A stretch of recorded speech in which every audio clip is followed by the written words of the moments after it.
GOPALN.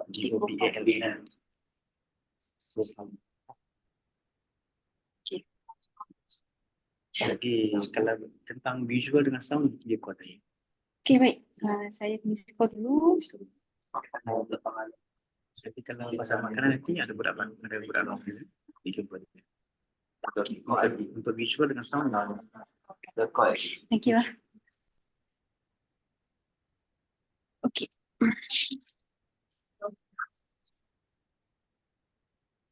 So we are live now on YouTube. Okay. And I think we need to start it soon. Can you hear me? Yes. Yes. Okay, Betul. thank you. Thank you so much. Kosong je, kan? Fine. Okay, so should we start it now?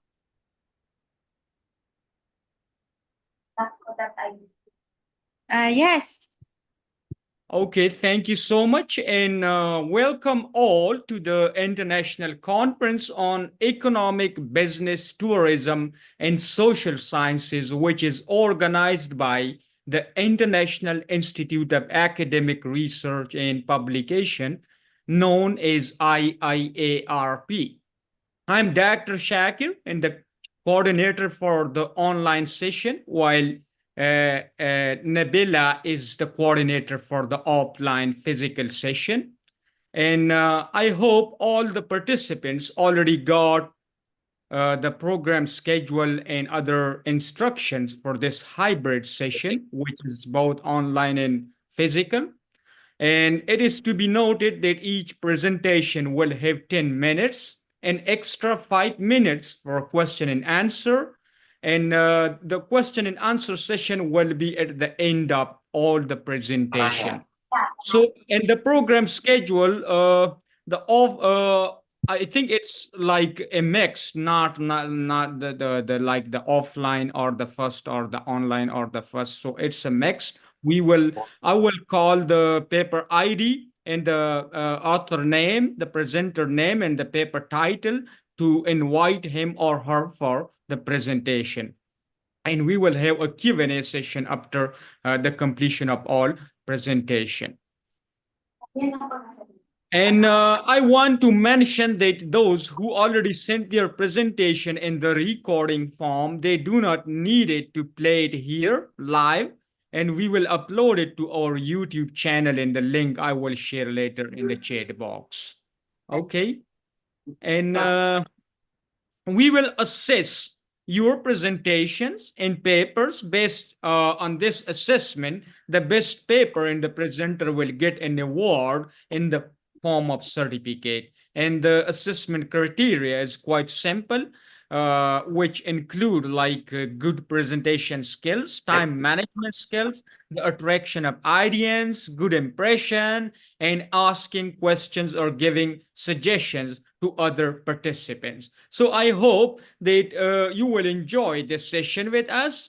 And without wasting our time, we need to start the session. But before this, I think you need to know about this organization, IIARP. And for this purpose, I have a short PPT. I need to share my screen and let you know about IIARP.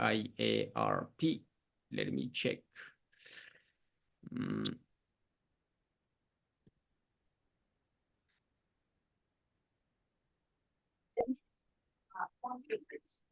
Is it visible to everyone? Yes. Okay.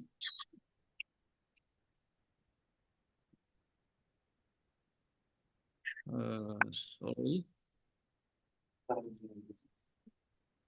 So this is International Institute of Academic Research and Publications, known as IIARP, based in India.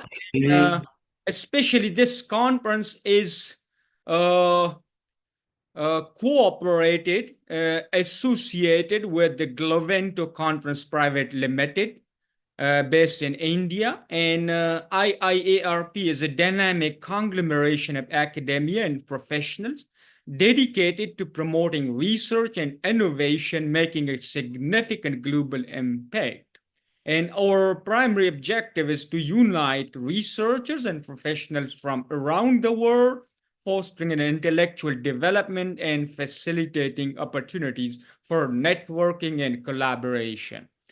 So our association, this IIARP, is actively engaged in various academic activities, including networking events, meeting, conferences, workshops, scholarship programs, research projects, and many more. And additionally, we are committed to publishing cutting-edge research publication and recognizing outstanding achievements through academic awards and scholarships. Okay. This is these are some of our associates, such as Clavento Conference and Taylor and Francis publication group, in our media associate is a conference alert 360. So what we do, basically, we are engaged in facilitating world-class networking for academicians, scholars, and researchers. We are involved in international and conferences and academic journals publications. So IIARP is well known for organizing scientific and academic international and national conferences around the world, including Bangladesh, Egypt, India, Indonesia, Japan, Malaysia, Nepal, Nigeria, Philippines, Russia, Singapore, Sri Lanka, Thailand, UAE, USA, and many more other different countries and top cities around the world. So here are some of the publication opportunities for the participants in this conference. Is first, your abstract will be published in conference abstract proceedings on F1000 research, which is a Taylor and Francis journal. So your abstract proceedings will be published here with the DY and ISSN number. And the author can also choose to publish their extended abstract, e-poster, presentation slides with the DY in addition to the conference proceeding book. You can also, as an author, publish your research manuscript with a DY in a journal indexed by Google Scholar, Doge, and many other important indexed databases, index journal. IIARP also provide authors with opportunity to publish in Scopus and Web of Science journals such as ESCI and even SSCI, SCI index journals. But for this purpose, you need to consult with our conference staff and coordinator in advance in order to prepare your papers for all these journals. So all the registered conference manuscripts will be given a recommendation to be submitted to F1000 Research. It is a Q1 Scopus journal, and IIARP has a publication gateway on this website. Later, I will explain how can you do that. And if you are really seriously interested to publish here, we can provide a detailed consultation regarding submission and the other requirements. Here you can see IIARP has a publication gateway. And what is Data Gateway? It is an open research publication hub, which is dedicated to publishing research rapidly and in a more transparent manner. You can see this is the process. First, you need to submit your paper, and you need to submit and publish your the associated data, such as the interview schedule, the questionnaire, the database, and other things you need to publish in a repository. And then when you submit the paper, your paper will be done for review, and you can invite 5 reviewers from the similar field and then your article will be reviewed by all those reviewers. And after the review, if two of the reviewers out of 5 reviewers think and agreed that the manuscript is good and can be accepted, so the manuscript will be accepted and published in a very transparent and rapid way. This is a quite a simple process, but I don't want to explain it in detail. If you want to publish your paper here, you can contact us and we will provide you the detailed consultation later. Okay. This is what it look like when your paper is published on this website, this F1000 research website. Yeah, so there are some requirements for publishing in these journals. If you are serious to publish here, later we will tell you how to do that.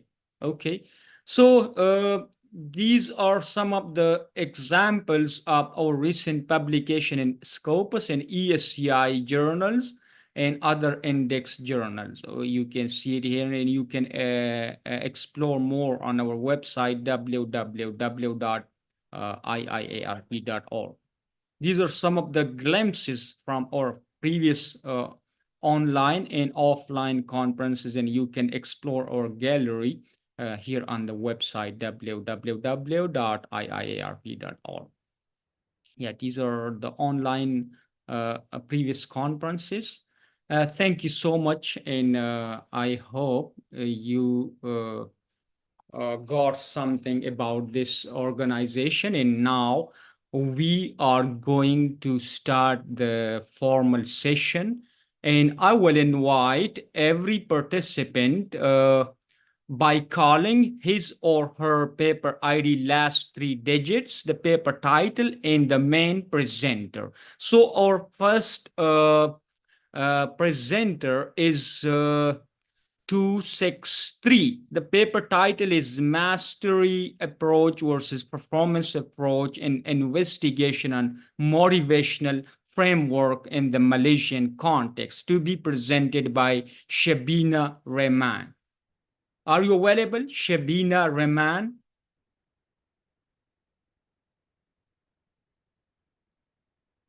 Shabina Rahman, are you available?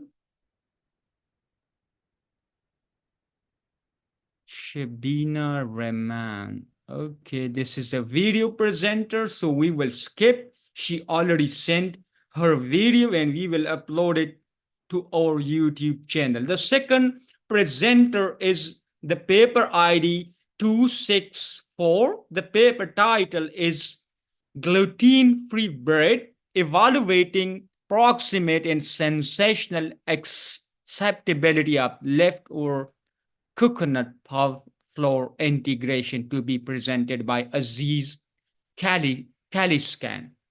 Aziz Kaliskan, are you available? Let me check whether it is. Okay, this is also a video presenter.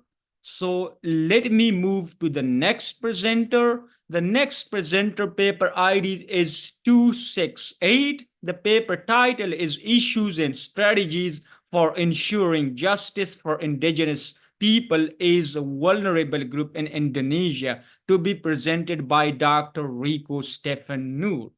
Are you available? Am I audible, Nabila?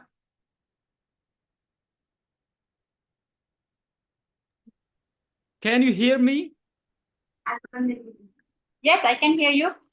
Okay, so our presenter is, third presenter is 268, Dr. Rico Stefan Septian Noor. Are you available? Paper ID 268. Yes. Okay, please proceed to the presentation. Please proceed. Hmm? Your presentation after this. I will present it in this. Issue and strategy. No. It's policy. No, sorry. There are this the title for the issue and strategy already withdraw, and then they will post it only for evaluation. Sorry, the policy analysis. Okay, so the issue, the 268, paper ID 268, they do not want to present this paper, right? Yes, correct. Okay. So we will move to the next paper ID is 270. The paper title is Financial Literacy Among University Students, an Approach Using Logistic Regression Model, to be presented by Juan Carlos Urena. I'm sorry if I'm mispronouncing your name. Are you available? You have sent my this person. Okay, you Ahmed sent the ini. video. Oh, Okay, okay. because Thank mereka udah kasih saya. Cuman I am sorry, I Dr. am not available. Which I'm paper ID? Which one? I'm Juan Urueña. Okay, so you want to present the paper Yeah, financial literacy, right? 270. yes, yes. I Okay. am gonna present this research paper. Okay, so are you online or offline? I am online. Okay, please share your screen and proceed. 270. One moment, please. Let me turn on the camera.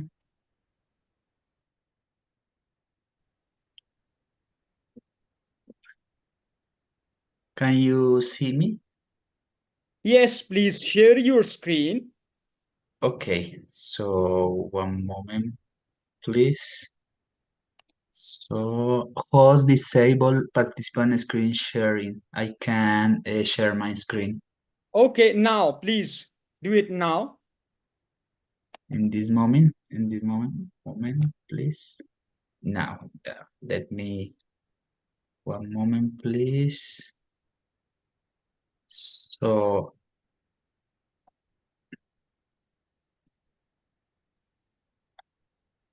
I'm, I, I think I'm ready.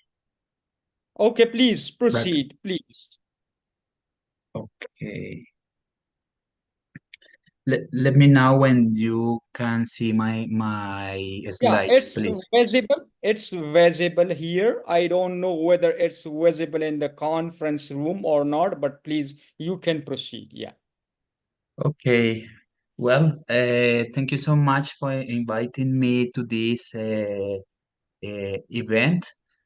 I am gonna share this working paper about the financial literacy among university students and approach using logistic regression models.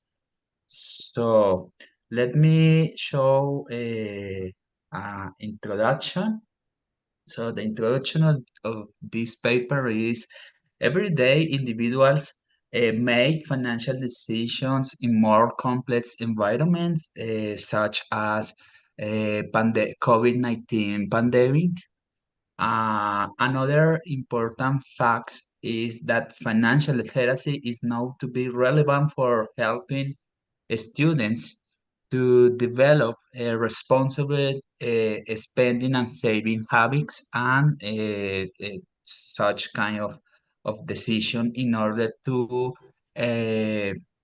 order to avoid a bad situation. So in particular, in the case of Latin America, Latin America continues to be one of the regions with the lowest levels of financial education. So in this framework, I show in this slide some relevant literature. Uh, First of all, I show the study of Gildirim et al., which study financial education, financial literacy in terms of demographic and economic variables. So some of the results of this investigation is that only 8.9% of the population studied has some level of financial education. And another important result of this investigation is that education and income are important determinants. By the other hand, in the study of Bodoch, he found that the education and saving behavior have positive relationship with financial literacy. In the case of Garcia Moreno and Gutierrez, they found that the students have some financial knowledge, but the financial literacy level is low in this study. And finally, but not least, Potritz et al. They found positive relationship between financial literacy and education level and income. And they found also negative relationship with the number of family members. After that, I'm interested in the next research question about what are the determinants of financial literacy of students in Colombia. In order to respond this research questions, uh, please. Yeah, I structured this paper with this methodology. The methodology used in this paper is quantitative. My sample was 295 Colombian students through online survey. So the data that I used uh, was I constructed a financial literacy index following the approach of Ana Maria Luzardi.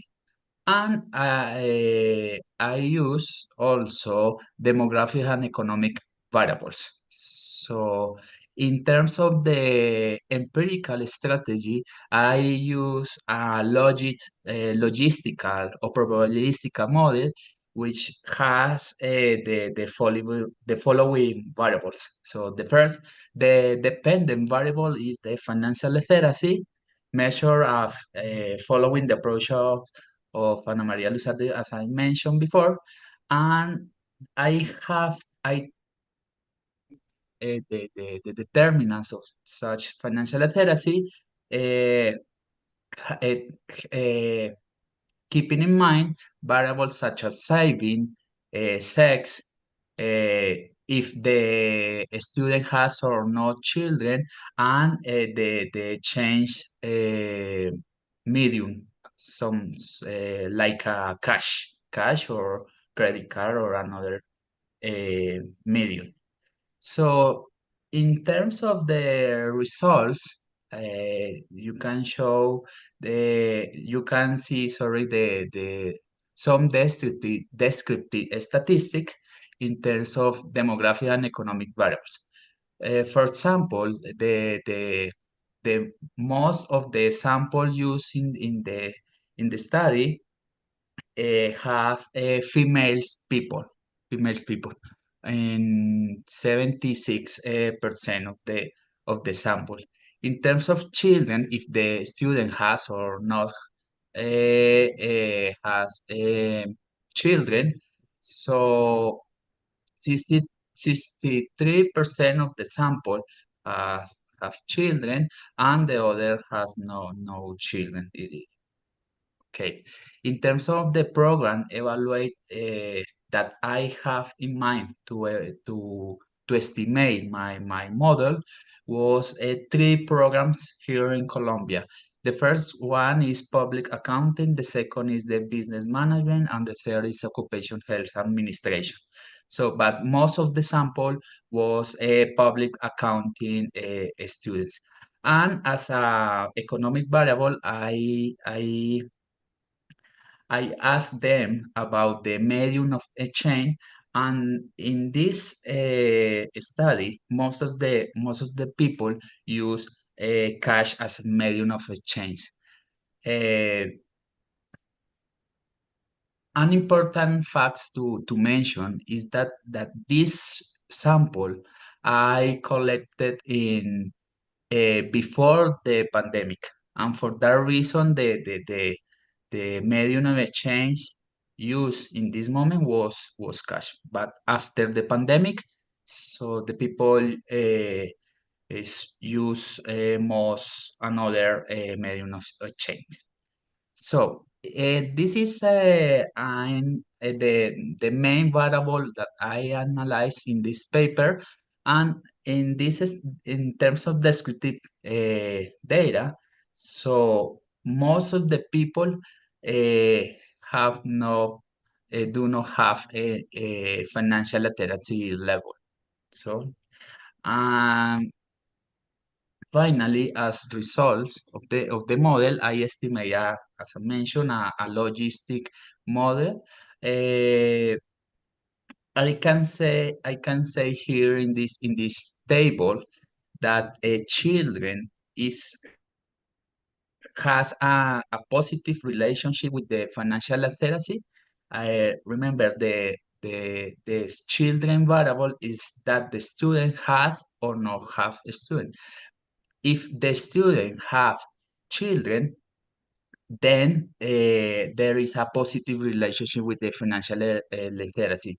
That is curious, but I can say that people who have children, sorry, may think about the future.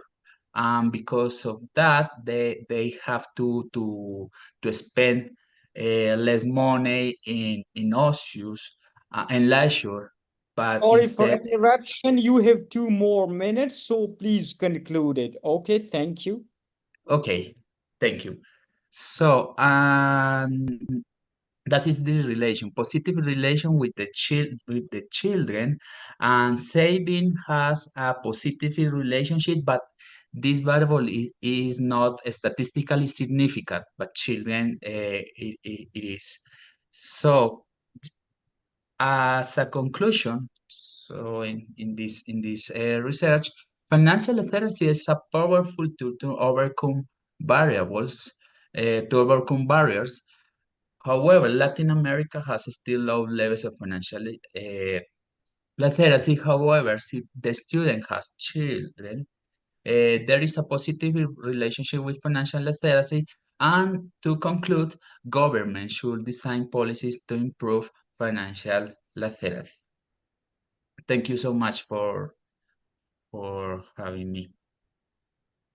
Thank you. Thank you so much for sharing your research findings. And we will have a Q&A session at the end of all the completion of all the presentation, and you can ask or suggest something if you have.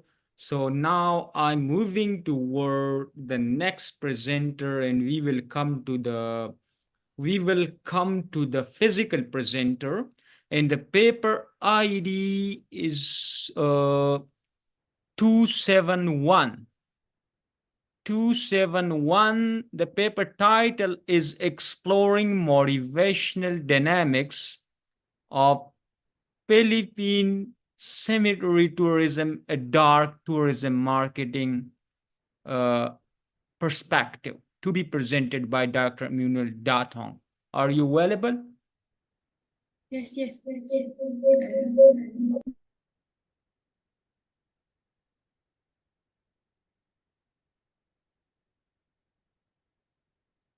Okay. Hello, yes, doctor, ready, the presenter. Yes, please proceed. Okay, hello, good morning, everyone. So I'm Dr. Emmanuel Datong from the Lyceum of the Philippines University, and our topic talks about exploring motivational dynamics in the Philippine cemetery tourism, a dark tourism marketing perspective. Next slide, please. Okay, so our presenters, my co-author is Dr. Maria Victoria Rosas from Trinity University of Asia. Next slide, please. Okay, so our topic focuses on dark tourism marketing. So my question is, have you experienced traveling to a morbid and real place? Have you tried visiting haunted places with your friends just for fun?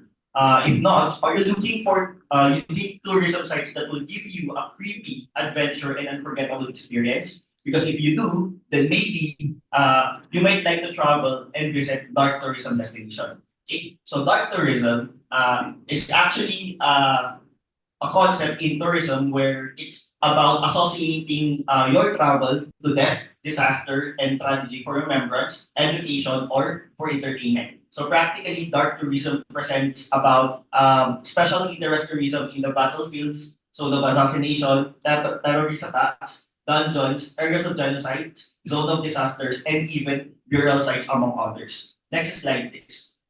So if you could actually see in the presentation, according to Ozer, Ersoy, and Tunzulkan, the attraction of death and disasters has always been and will continue to be a powerful motivator for travel. So the changes in tourist motivations and the rapid spread of information across the globe brought by the internet have made dark tourism areas more interesting for people. Okay, as stated by Aslan, former places of war, punishment, prison, and even burial sites have become a popular tourist experience in the 21st century. Next slide, please.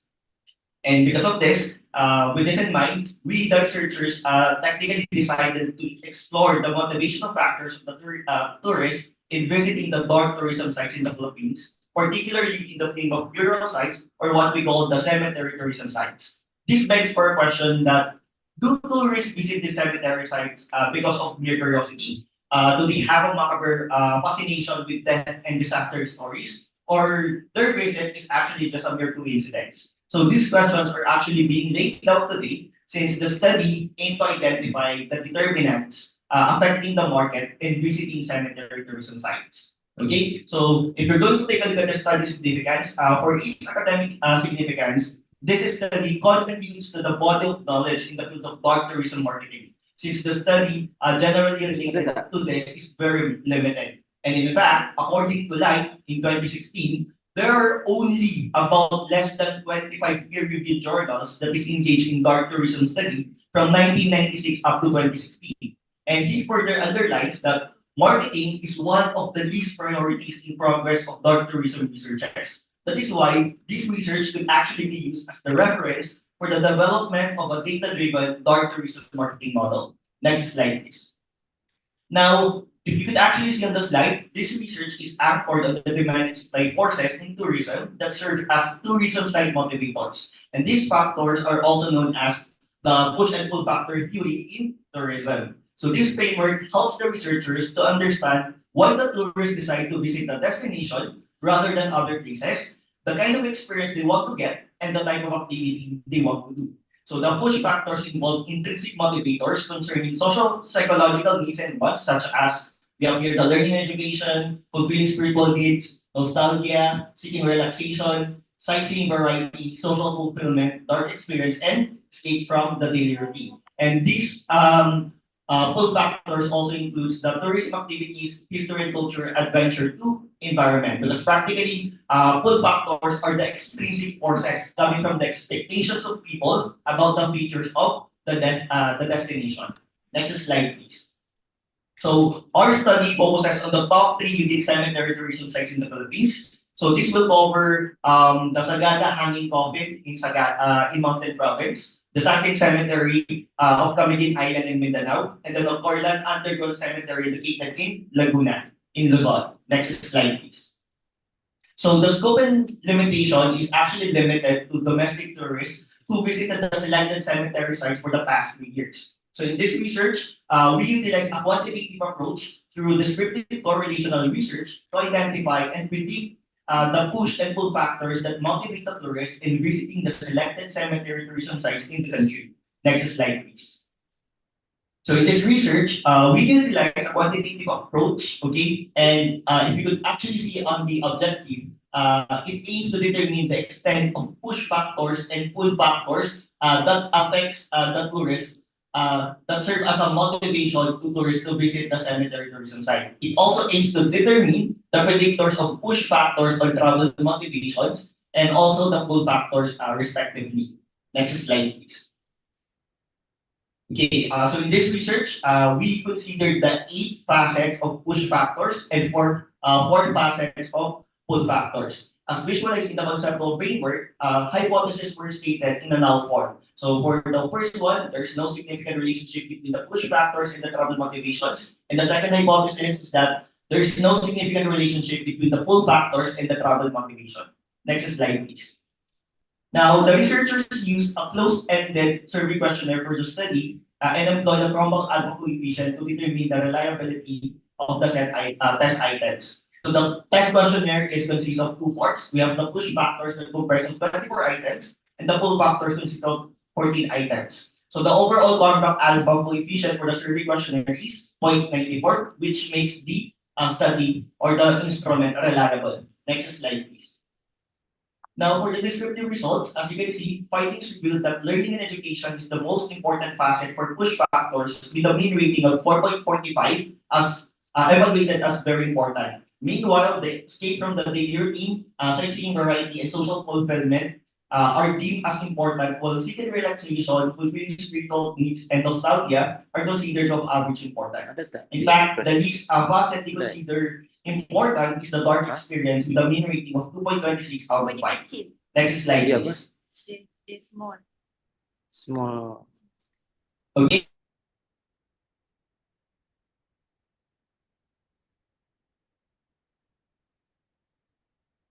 Important by the environment and tourism activities. Surprisingly, adventure was actually deemed as the average of importance and the least important in all the pull factor facets.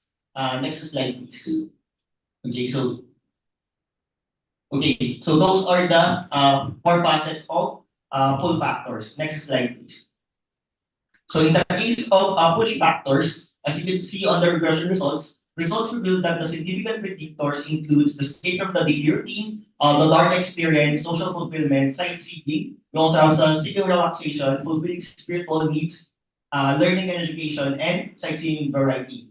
Actually, if you could look at this one, the computed R-squared of the regression model showed that 98.9% of the variation in the push factors can be explained by cited variables respectively. So this signifies that the overall regression model is really significant. So all the statistics have p-values less than the level of significance of 0.05, indicating individual significance. This means that a unit increase in the respondents rating on predictor increases the respondents rating on push factors by a certain unit. So predictors such as escape from daily routine, dark experiences, social fulfillment, sightseeing, seeking relaxation, fulfilling spiritual needs, learning and education, and sightseeing variety increases its rating by 1 unit. Definitely, the rating on push factors also increased by 0.102 units, and others respectively. So with this, the resulting regression equation, Sorry which for can predict the interruption. response. You have 2 more minutes, so please conclude it. Thank you. Okay, which can predict the respondent extent of push factors is actually summarized in the equation presented. Okay, so next slide, please. So this is practically the same for the push factors, and the regression model for push factors are actually presented on that specific model. Next slide, please. Okay, so as you can see, the emerging dark tourism marketing model for cemetery tourism sites presented could actually improve the marketing programs for dark tourism marketing, particularly for the cemetery tourism sites in the Philippines. Next slide, please. So based on the recommendation, the researchers really recommend that the tourism administrator should anchor the country's cemetery tourism sites on educational and cultural tourism, celebrating the richness of the culture and its dark historical significance, rather than promoting its dark experience. Because based on the results, this is the least important on the Filipino tourists. Moreover, the tourism administrators and the tourism industry players have strengthened the promotion of heritage attributes of the sites and maintain the uniqueness and authenticity of the site and its environment. And that's the end of our presentation. Good day. Thank you. Thank you so much for sharing your research findings and ideas.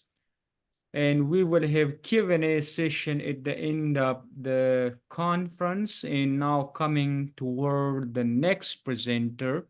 And the next presenter paper ID is 272. The paper title is Green experts in the city assessing the sustainable business practice compliance among Manila food service micro enterprises, to be presented by Mary Giuliani Del Mando. Are you available?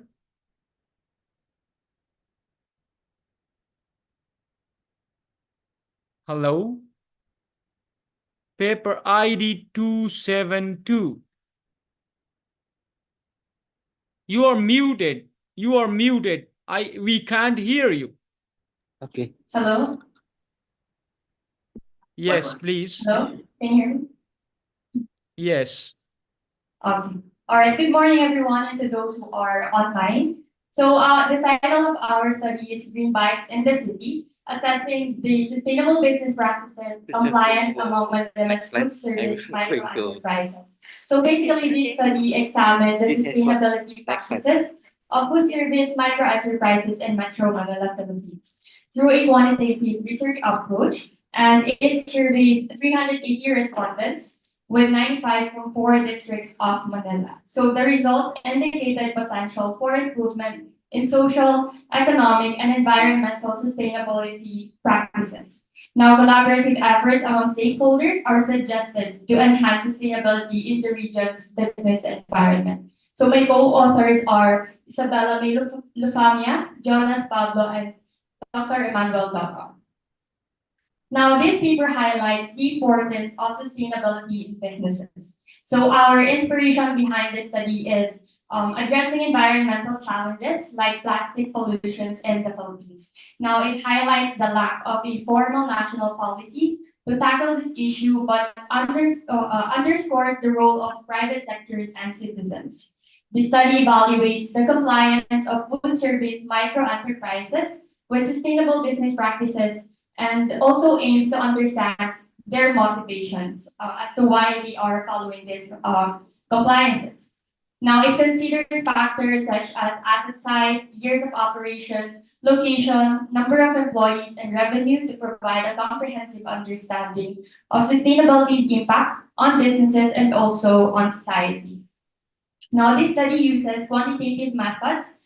This is to assess the compliance with sustainable business practices among food service micro enterprises in Metro Manila.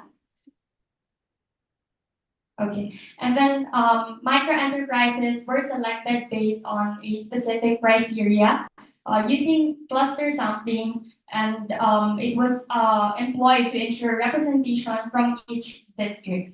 So we have 4 districts in Metro Manila. Now, the data was collected through a questionnaire, of course, following ethical guidelines, and the statistical analysis used are descriptive and inferential methods. For descriptive, we use mean and standard deviation to provide useful insights into the central tendency and variability of the set of the data.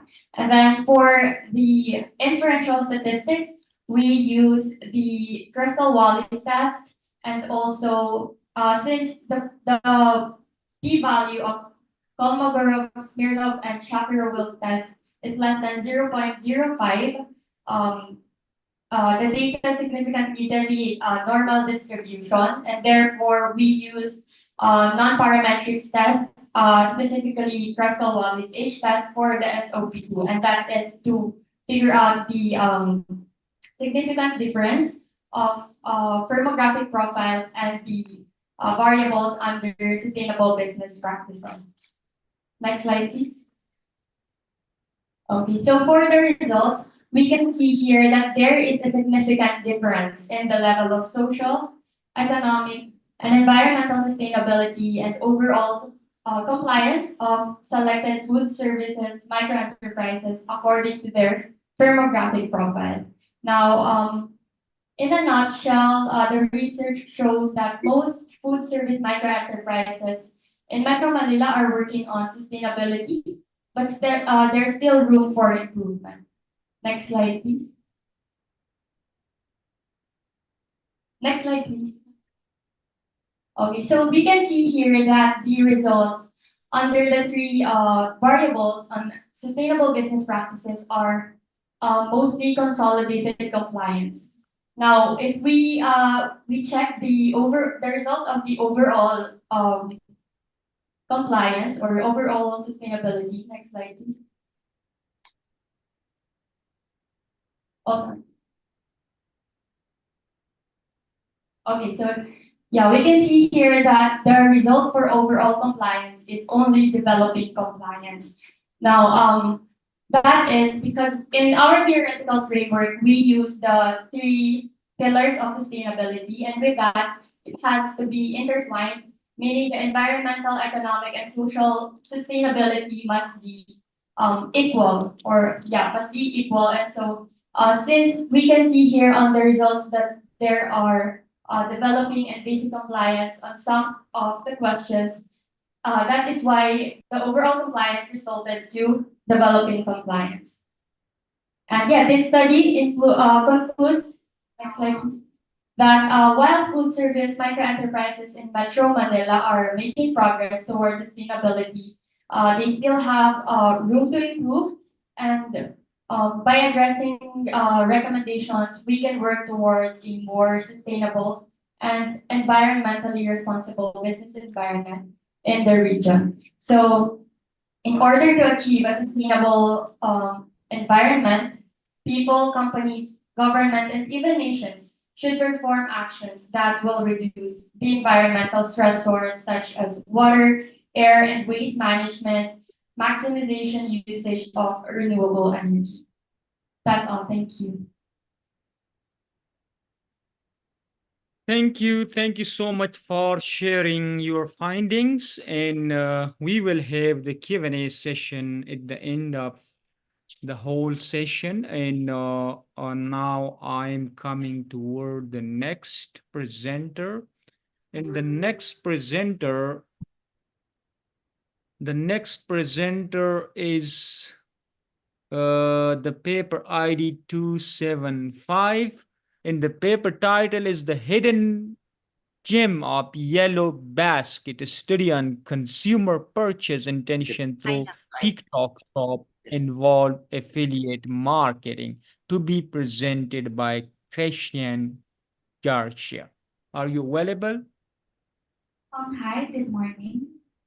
So Christian Garcia is present, but I am one of her co-authors. I'm Caleb Patricia Vergara. Can I start already? Okay. So good day, everyone. Once again, I'm Kyla Vergara. I am one of the authors of The Hidden Gem of Yellow Basket, a study on consumer purchase intention through TikTok Shop involved affiliate marketing. Next slide, please. So here are my co-authors. We have Nestle Ann Calvadores, Christian Garcia, and Mr. Michael M. Caballero, and we are all from Lyceum of the Philippines University, Manila. Next slide, please. So before we start, I would like to ask who among you love to do online shopping?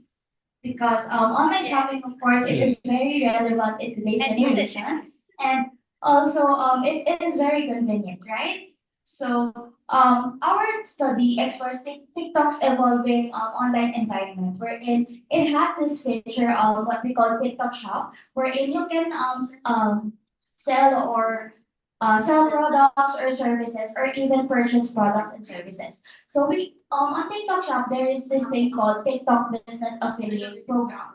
And one of their affiliate programs is what we call the Involved Affiliate Program.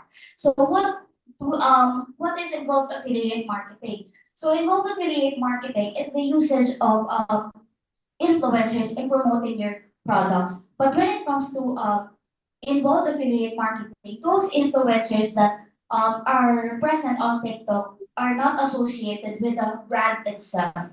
They are the ones who recommend the products. Let's say I'm the influencer.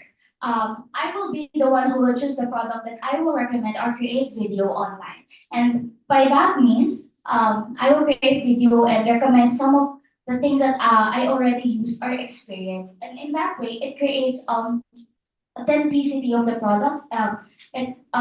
You create you become the influencer itself became more reliable.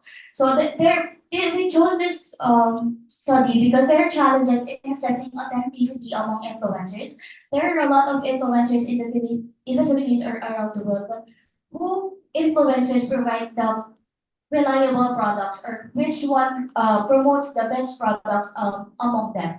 So we chose the quantitative approach to provide a more general result. We also have simple random sampling with 378 respondents from Metro Manila. Use weighted mean so that we'll be able to know the importance of one questions from another. Simple linear regression, of course, to know the independent and dependent variable from statistical analysis. We also have used expertise, attractiveness, and trustworthiness from the theory of purchase behavior, and that's where we rely on when it comes to the influencers. Next slide, please. So for the description, involved affiliate marketing, as I have said earlier. So we want to know the inclusion of TikTok Shop as well. And we know that as we step into an era witnessing the growing success of online shopping, the significance of involved affiliate marketing has shaped e-commerce. It also highlights the difficulties customers have in determining authenticity, especially the increasing number of TikTok influencers. So the research analyzed the impact of involved affiliate marketing on consumer purchase intention, emphasizing the creation of authentic connections through trustworthiness, expertise, and attractiveness of involved affiliate marketing or influencers that benefits both the businesses and the organizations. So we have, next slide please. So yeah, next slide. So for our methodology, we have quantitative approach, sampling data collection, statistical treatment, wherein we also have used weighted mean, simple linear regression. We also have considered the ethical considerations, wherein we secured respondents' consent, ensure their data privacy and confidentiality. Next slide, please. So for our result, these are the summary of our results. First is influence on purchase behavior, wherein trustworthiness, expertise, and attractiveness of involved affiliate marketing significantly affect consumer purchase intention. Effect on consumer attitude, wherein engaging with involved affiliate marketing boosts positive attitudes towards online shopping, influenced by the credibility of involved affiliate influencers. And lastly, impact on consumer norms. Trustworthiness significantly affects norms of consumers, while expertise and attractiveness only have a lesser impact. Next slide, please.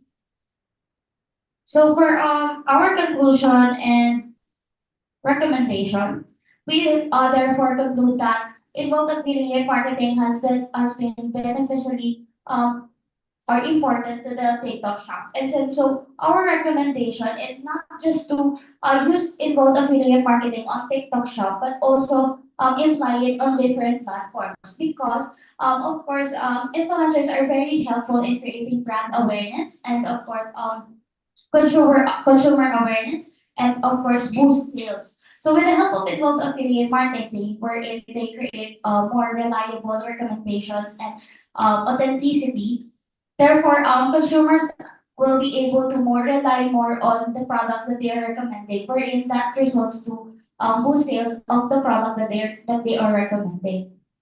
And then next, please. So here are the tabulated data results.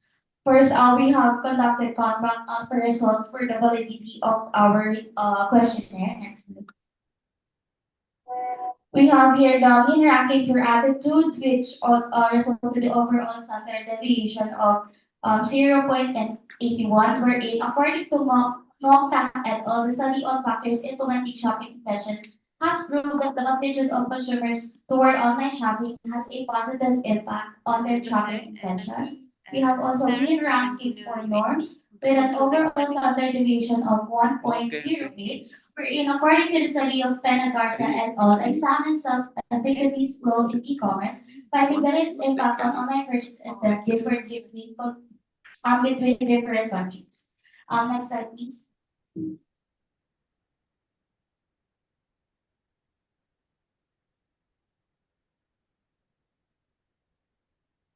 So for mean ranking attractiveness with an overall standard deviation of 0.86, With regards to the study of Verplank and Gelati 2022, influencers strongly influence customer purchase intention, prompting consumers to buy promoted products even when unnecessary. We also have mean ranking for expertise with an overall standard deviation of 0.84. Wherein, according to Kim, influencers with greater expertise and experience build trust among followers. Next, please. We also have your mean ranking for trustworthiness with overall standard deviation of 0.80, wherein, according to Zhu et al., find that psychological processes and incentives for persistent engagement on a platform are more complex than situational involvement, lending to a non-significant purchase intention. We also have linear regression results for online purchasing behavior, results for attitude, results for norms. Next Sorry slide. for interruption. You have 2 more minutes, so please be Yes. conclusive. Thank you. So we have here our references presented on your screen, and next slide, please. And that would be for our research. Thank you and have a good day. Thank you so much and for sharing your research. I wanna add something to this session. If someone know to bring their PPT here to this computer from where you are speaking, and then share your screen that the other online participants can also see your PPT. Is it possible? Rico, second, Noor, can you do that? Or Nabila, if yes, you that know would be how to possible. do that? Yes, sir. Yes, doc.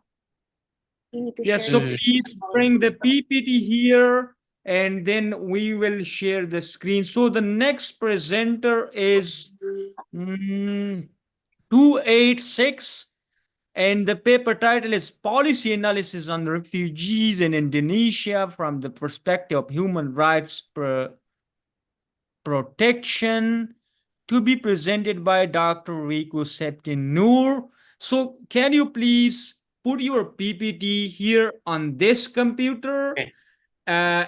It will be shown on the projector screen as well as on the Zoom screen. Yeah, This one. we can see it here. Okay. You need to send the. Okay. Yes. Do you have your PowerPoint presentation already? Click the your Yes, screen. yes. Okay. This is my time.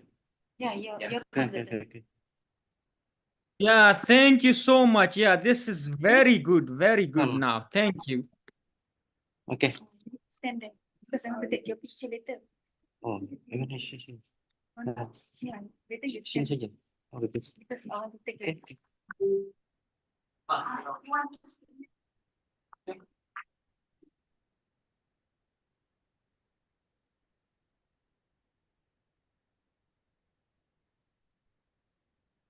Yes, hello. Can you please start it? Yeah. Yes. Thank you so much, Dr. Sakir. Good morning, ladies and gentlemen. I'm so proud and delighted to have this opportunity to present my paper to you all. For the first, let me introduce myself and the author in this paper. I am Rico Septiano, and I have co-author Dr. Titi Kirsanto and Dr. Setiawan Dajasakti. We are lecturer from Palangkaraya University and Brawijaya University, Indonesia. Next. Today, the topic of our presentation is about policy analysis. Policy analysis and on asylum seeker and refugees in Indonesia from the perspective of human rights protection. Before I start, I'm going to share a quick story about the background this paper. You know, the nation, the situation between two continents and ASEAN hold a strategic position that significantly impacts asylum seeker and refugees, making it the transit country that is in need for a robust recent policy regarding the refugee issue in Indonesia. And now Indonesia has more than 70,000 islands. The large number of asylum seekers and refugees staying in the country is due to several factors. Internally, factor is maybe next slide. For one, the influence of the Pacific solution, Australian policy of not accepting refugee into its territory has shown its many asylum seekers being sighted in Indonesian water. And then Australian government policy of rejecting asylum seekers to back the good policy. And reducing the salmon has also impacted the arrival of refugee and asylum seekers in Indonesia. Next slide, please. Sorry, yeah. And external factor, it can be observed like Indonesia has coordinated with the before slides. Okay. Okay. Next slide. Some of the policy regarding refugee management carried out by Indonesia, Indonesia has coordinated with the United Nations High Commissioner for Refugee, particularly to increase the settlement in third countries. Indonesia has also collaborated with the International Organization for Migration, IOM, which helps find solutions regarding immigration and provides humanitarian assistance, including for refugees. There are regulations regarding refugees, such as Law Number 6 of 20 and 11 concerning immigration Indonesia and Presidential Regulation of the Republic of Indonesia Number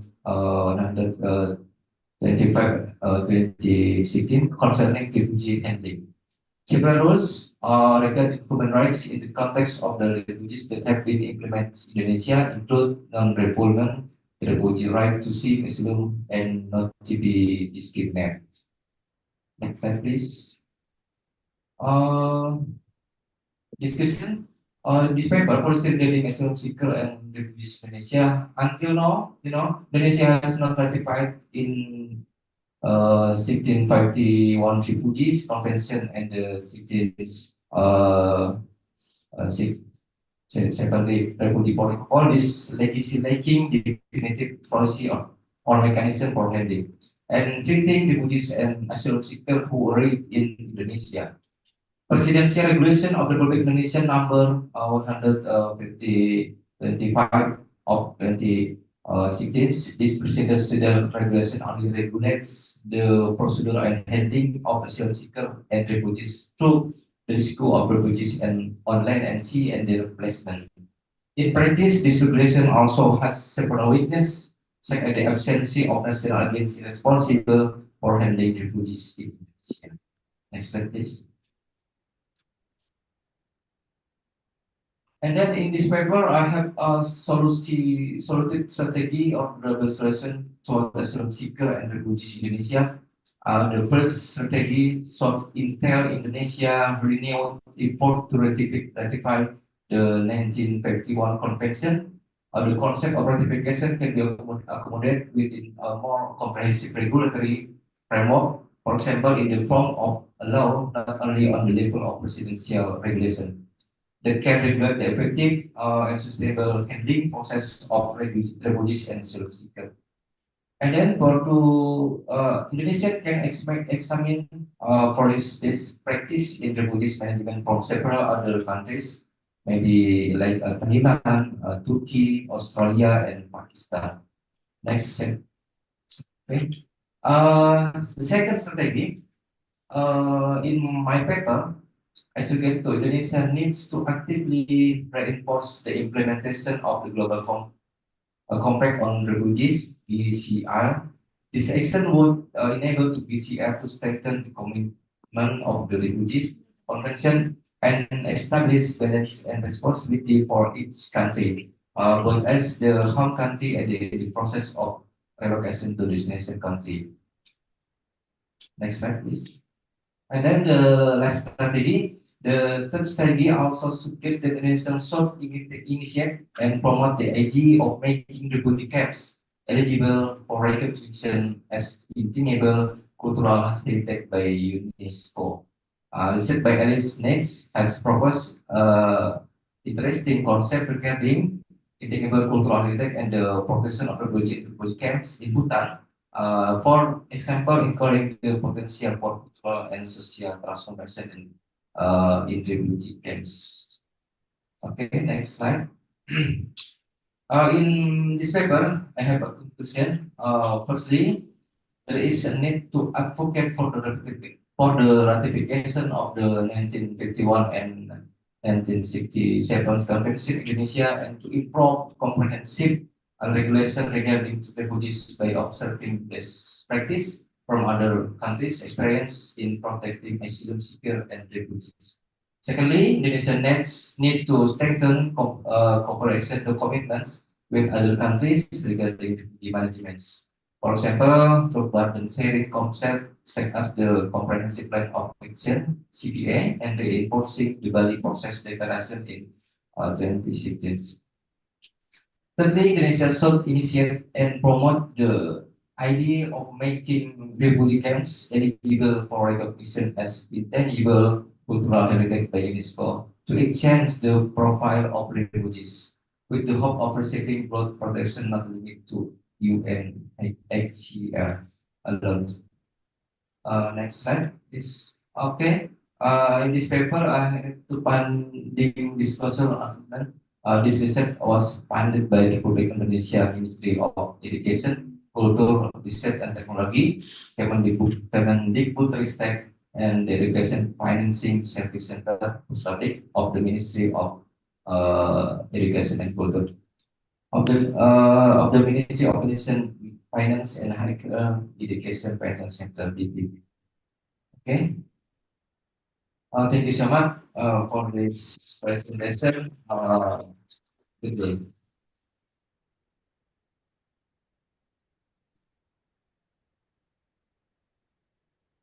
Thank you. Thank you so much for sharing your screen and for sharing your research finding regarding these refugees issues in Indonesia. And we will have Q&A session at the end. Now we are coming toward the next presenter, and the next presenter is the paper ID 290. The paper title is Evaluation of Microsoft Teams as an Online Learning Tool, How to Maximize Students' Engagement and Virtual and Blended Learning, to be presented by Ahmad Al-Honian. Are you available? 290. Yes, available, Doctor. Yes, please do the same as before. Tidak boleh benar. Yeah, I understand it is setting. Wait for a while, Doctor. Shift. This is No. Hmm. Your key. Skip. Go back ya. Oh, where is? Go back. Just go to ANSI US. This is Is that your keyboard? European or US? yes. I think US, the yes, standard is US. Okay, then done. Done. Okay, very good. Then the presentation of Okay. doctor. Station of doctor. I have plus this. Thank you. It's visible now. You can make it bigger. Yes, Okay, it's I getting. think that's not it. Stop share. Stop share. Pause share. No, Stop share. Okay. And then share screen. Share screen A plus yes. Yes. Then open first. Okay, open share screen. Then desktop. Yes, correct. And then Where the Al-Hunayan? Yeah. Okay. Okay. Click. Then There you go. Good. Okay. Check. Thank you.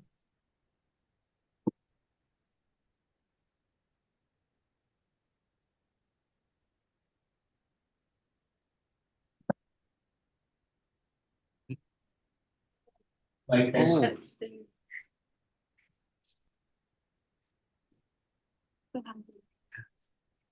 Hello, good morning, everybody. My name is Ahmed and I'm from Kuwait. And my topic is the evaluation of Microsoft Teams as an online learning tool. My colleagues, Dr. Sheikh, Dr. Rana, Mr. Nabil, also they send their regards to the audience. Thank you for having me here today. And I will explain and talk about my research today. What are we going to talk about? Really, this online learning, as you know, has been increasingly popular among the traditional learning environments, and especially with the creation of systems such as learning management system, was called LMS.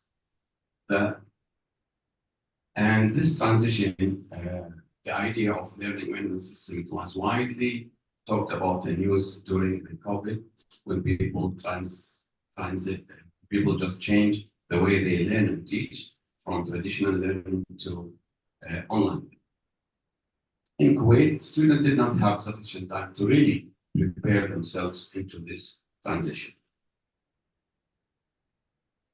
And one of the things is in software and development of software is the usability issue and accessing these tools.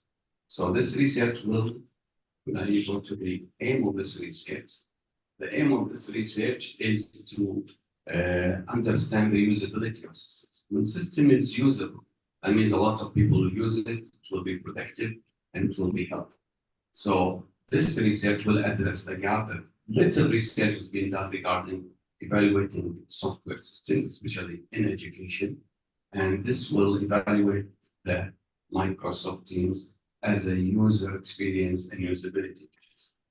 Methodology is very clear actually, because it's been done among students. So the system was selected, Microsoft Teams. The reason, because it's part of the system provided by the college as part of the Microsoft. Some systems are very expensive, but Microsoft Teams comes bundled with the other Microsoft. It's been quantitative analysis was used, which is really questionnaire distributed to 414 students at the College of Business Studies. The questionnaire was very simple, just 12 items. And by the way, this is preliminary research. It's not the main. The main one get into something called UX, user experience design, which includes a lot of tools and so I'll make it very, the questionnaire was 5-level scale. Of course, we did some literature review about research like Venija to 2020. They assess teams and also the results about the ease of use, availability. Also, there's no association between these. Also, another research, I'll try to just make it quick because of the 10 minutes. I know the professor is there waiting and just to raise his hand. I hope he doesn't raise his hand for it. And again, people like Zoom, which is better, Zoom, Microsoft Teams, and all of these issues. So a lot of research has been done, but none of them has been conducted in the area of the Gulf area. Results and finding.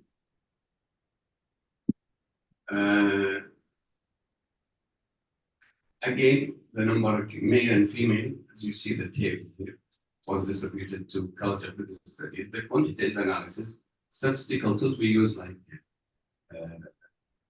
all very, this is the availability, the credibility of the research has been also conducted. And this is the table that we included, 12 items and the 12 questions, I mean. And it's been like the agreement and the mean and standard deviation. What's interesting is you see here, like number 1, MS Teams is practical and effective. Number 2, MS Teams is easy to use, which is okay. Number 3 is MS Teams technically advanced compared to, of course, tradition. And the last one was 12, which is MS Teams interface is attractive. So to them, it's not really attractive. 11 is MS Teams being used without help of others, which means they need something. And the rest of them. Now, once we did this evaluation, how to maximize the students' engagement. So these are some of the suggestions. I will just go through them. I will go to the color ones because instructors, students need to be engaged in order to get the best out of Microsoft Teams or other learning management systems tools. If we go here, for example, deliver customized course materials, engage students, which is requirements, encourage interactive and cooperative learning through dialogues, team assignment, engaging. Instructors should really use these online tools to get students engaged and get the benefit out of these systems. Engagement is a really important stuff. And of course, I hope that you read instead of just I repeat what's there.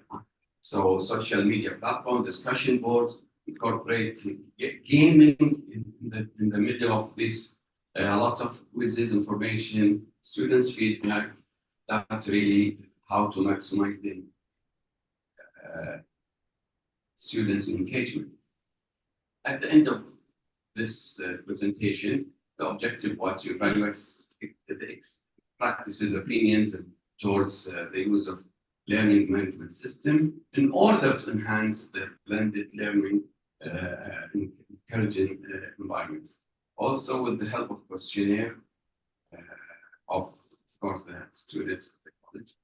According to the finding, research students have favorable understanding. They see it is good online learning tool for managing their education experience. On the other hand, there are some obstacles and challenges that need to be considered for the system evaluator and for system who will develop the MS Teams or other learning management systems. Future direction, I hope in this, where the sample size will be wider, probably across the country or across the region. And thank you very much. Thank you. Thank you so much for sharing your ideas. And we will have Q&A session at the end. You can note your question and suggestion and you will share it at the end. Okay, so now I'm coming for the next presenter.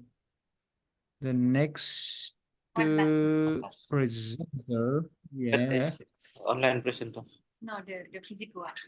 Okay. It's online presenter, yes. And the paper ID is 270. Financial literacy is already done.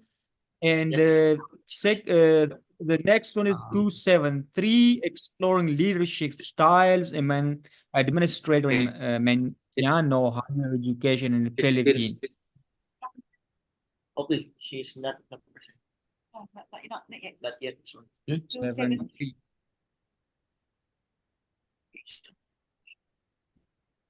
Good morning. Can you hear me? Yes. Okay. Have you seen my PowerPoint presentation? Sorry, I have just opened my email and found the template. Anyway, I will transfer this after my presentation. Is it okay? Okay, no issue, no issue. Please proceed. Okay. Okay, so good morning, everyone. So I am Adelfa Silor from Mindanao State University, Iligan Institute of Technology, Philippines.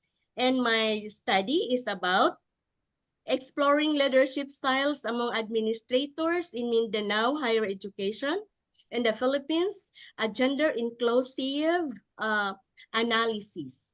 So for my introduction and my research gap, so in the dynamic landscape of educational leadership, the quest for effective methodologies and approaches remains a constant endeavor. The evolution of leadership styles within educational institutions has been a subject of keen scholarly inquiry, reflecting a profound understanding of administrators' pivotal role in shaping organizational culture, fostering collaboration, and driving institutional progress.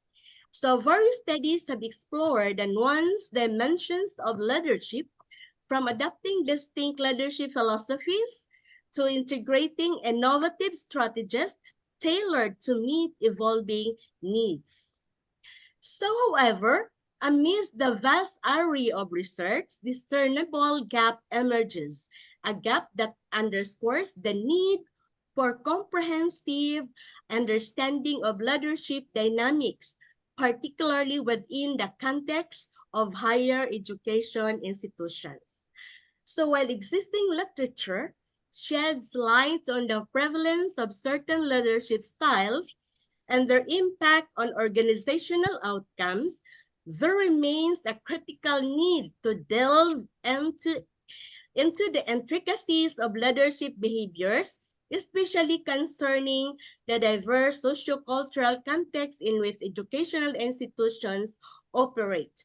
So the literature reviewed provides valuable insights into the multifaceted nature of leadership in education, highlighting the significance of factors such as communication modalities, trust-building techniques, and decision-making frameworks employed by school administrators. Then studies underscores the importance of aligning leadership styles with organizational values and contextual needs, emphasizing the layered and context-sensitive nature of effective leadership. So for this, yet despite these contributions, a notable gap persists. So a gap that necessitates deeper exploration of leadership styles within the unique milieu of higher education institutions, particularly in regions characterized by distinct socio-cultural contexts.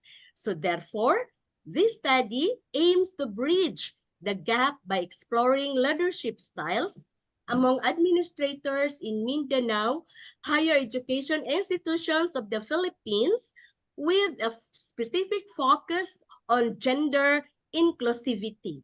So this research seeks to unravel the intricate dynamic of leadership behaviors and their implications for organizational effectiveness and inclusivity.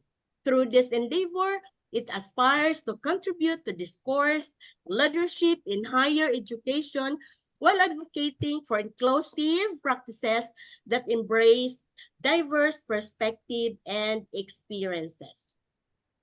So for the methodology of the study, the study's methodological approach was carefully designed to capture a comprehensive understanding of leadership styles among administrators of Mindanao higher education institutions with a specific focus on gender inclusivity.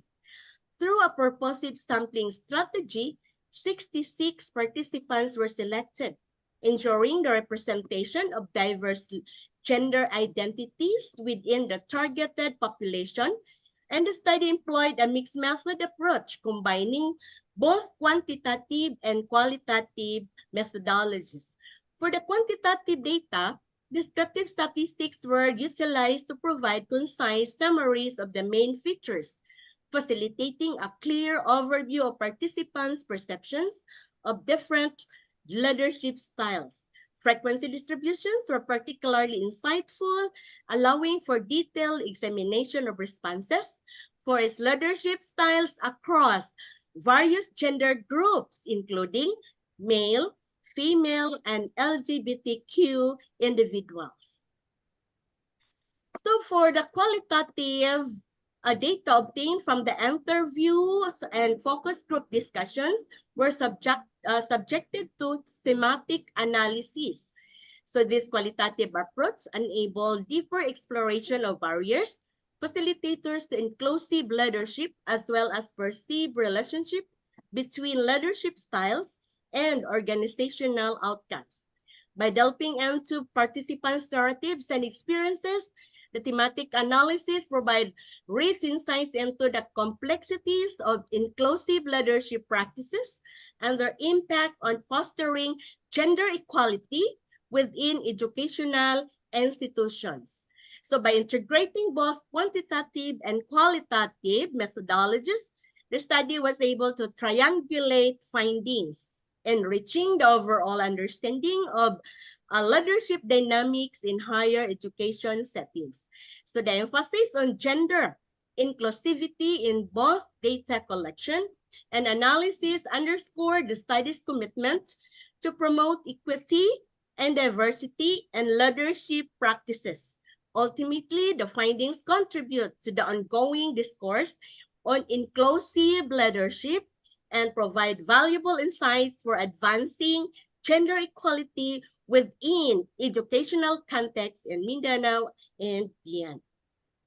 So for the findings, so we have here the leadership approaches While transformational leadership garnered some considerable support across gender identities, there were variations in responses towards transactional and servant leadership.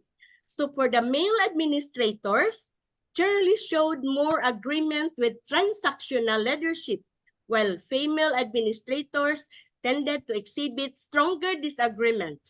The LGBTQ individuals presented mixed responses, suggesting the need for nuanced approaches to leadership development. For the cultural influences on leadership Sorry behaviors. for interruption. You have 3 more minutes, so please be conclusive. Okay, thank you. So for the male administrators, generally reported higher influence from cultural values. We have female administrators and LGBTQ individuals showed varying degrees of influence. So these findings underscore the importance of recognizing, addressing cultural factors in leadership development initiative to foster more inclusive and effective leadership practices. So for the barriers, we have here barriers facilitators to inclusive leadership. We have this, and we have also the relationship between leadership style and organizational outcomes. So for the conclusions, the study about imploring leadership among administrators, we have here gender, we have here acknowledging the influential role of administrators in inspiring staff to contribute to attainment of sustainable goals by 2030. So thank you for listening and have a nice day. Thank you so much for sharing your research, and we will have Q&A session, and you can note your question and suggestions and can share it later. Okay, so now we are moving toward the next presenter, and the next presenter is 274, descriptive analysis of value creation in micro and small businesses in bakery and pastry sector in Bogota, Colombia. And the presenter is Dario Medina Rojas. Are you available? Yes, okay. 274. Good evening. It's you can hear me and watch me? Yes. Yes. Oh, thank you. Okay, good evening or well, good morning there in Malaysia. I was now provide a succinct information about my paper. The name is, oh, excuse me, please. The name is title, Descriptive Analysis of Value Creation in Micro and Small Businesses in the Bakery and Pastry Sector in Bogota, Colombia. It's a type of micro business present in all neighborhoods in Bogota and in other cities in Colombia. It's very common.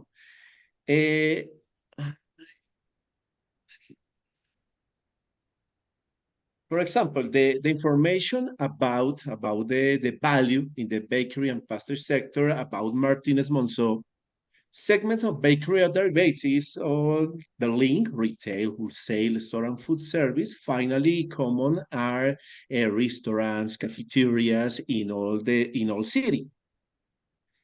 Should say strategically convene external supplier resource with internal capability to boost performance in competitive markets, not only in large businesses but also in small ones. Retail bakeries struggle with funding. The classic problem for SMEs across the world. Funding, planning, location, production, marketing, training, quality, client relation. In this size or type or taxonomy businesses. Su et al. Bakery products range from simple dough to complex cake, requiring expertise in science and technology. Bakery, pastries, and in Colombia, Salón de Onces.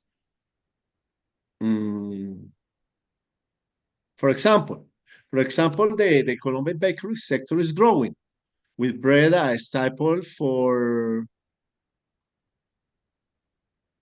98% of families.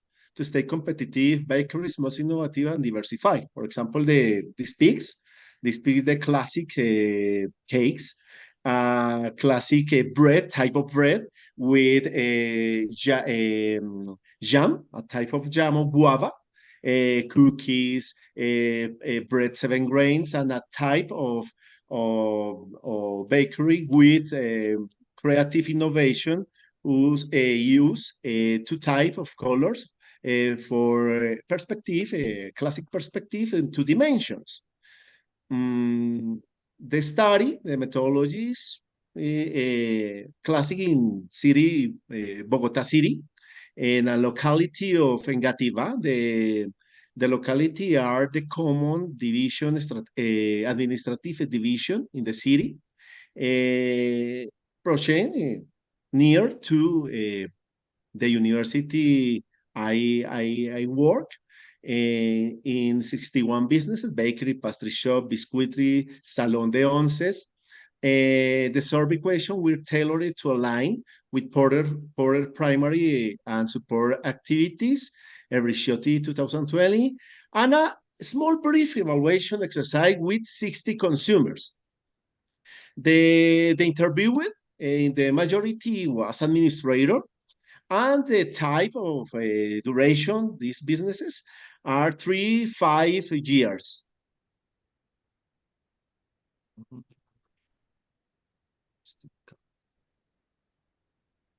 A relationship with value chain, for example, the division, segmentation codes in 2 types, product and businesses.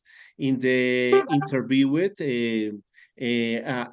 for example, one person say, I add value to my products in the different process that I do. Other person interviewed was say, because of food and raw material transformation services provide, the green color is the product, it's a relation with the product and the business. Other person say there is an opportunity to improve the processes that are done, another increase the number of establishment over time, generating expansion, expanding the product basis. A new form to orientation these small businesses. The activities of the chains is rigorously ported model about primary and support activities. In the same way, was say Bombayla and Randita, this sector operates within intricate horizontal and vertical relationship, profoundly impacting product quality and cost. For example, important, I believe, the use of GPM, good practice manufacture. It's important to increase the quality precisely in these activities. Product differentiation, value creation, differentiation is important to create a mark in these type of businesses. Delivery, for other forms of payment, because after of the COVID-19, the change was very important to, for example, pay, for example, to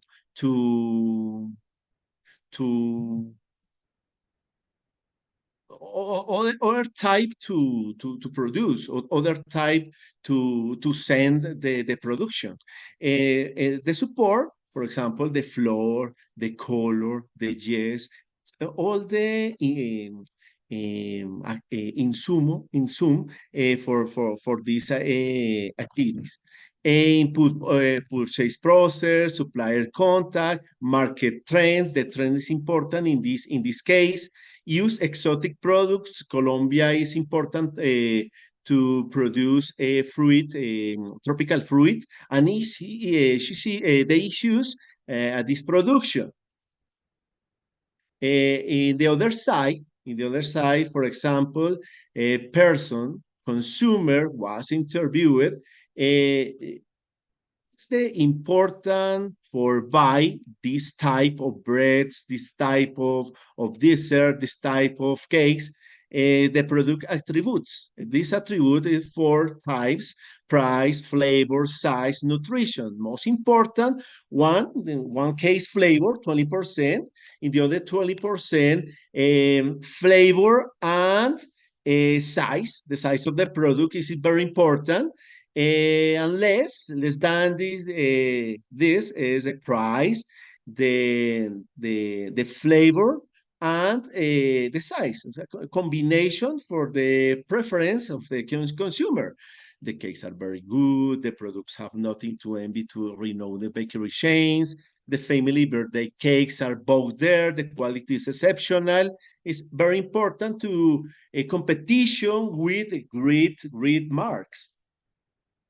Conclusion: despite participation, reluctance, and scheduling issues, slowing data collection, the story offers initial local sector insight and highlights the need for a wider, significant study to explore correlation, management, innovation, and socioeconomic inclusion in a small business. This is a spin-off the other study with we were working the mom and pop stores, convenience stores, and this type is more specifically, but it's very important to consumption here in Colombia.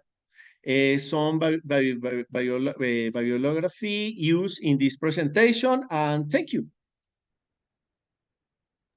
Thank you so much for sharing your research findings, and we will have Q&A session later. You can add your question, suggestion, share it later. Okay, so I'm coming toward the next presenter, and the next presenter is paper ID 320, paper title: a proposed strategy for cities to safeguard hospitality and tourism from the headwinds of global hazards. To be presented by Jerry Colo. Are you available? 320. Paper ID 320. The author name is Jerry Colo. Are you available?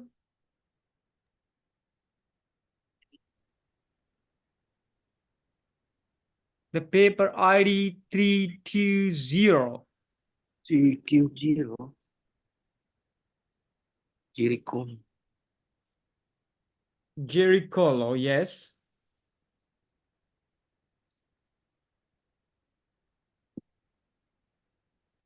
This is the last presenter from Zoom. In Sorry, Dr. Shakir, they have one more presenter from here, which is one more. Which ID, please? 276. 276. Okay, why we skip this? Okay, please, you can go first. 271 or 276. The paper title is The Attractiveness of and Credibility of K-pop Artists is Driver in Brand Engagement in Philippines. 276. Naya. This one. Okay. Thank you.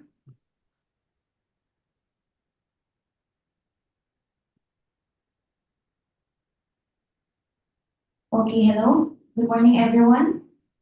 I'm here to present my paper entitled The Attractiveness and Credibility of K-pop Artists as Drivers of Brand Engagement in the Philippines. Next slide, please. So before we proceed, I would like to introduce myself. I'm JC Artanaya. I'm from Lyceum of the Philippines, University of Manila. Next slide.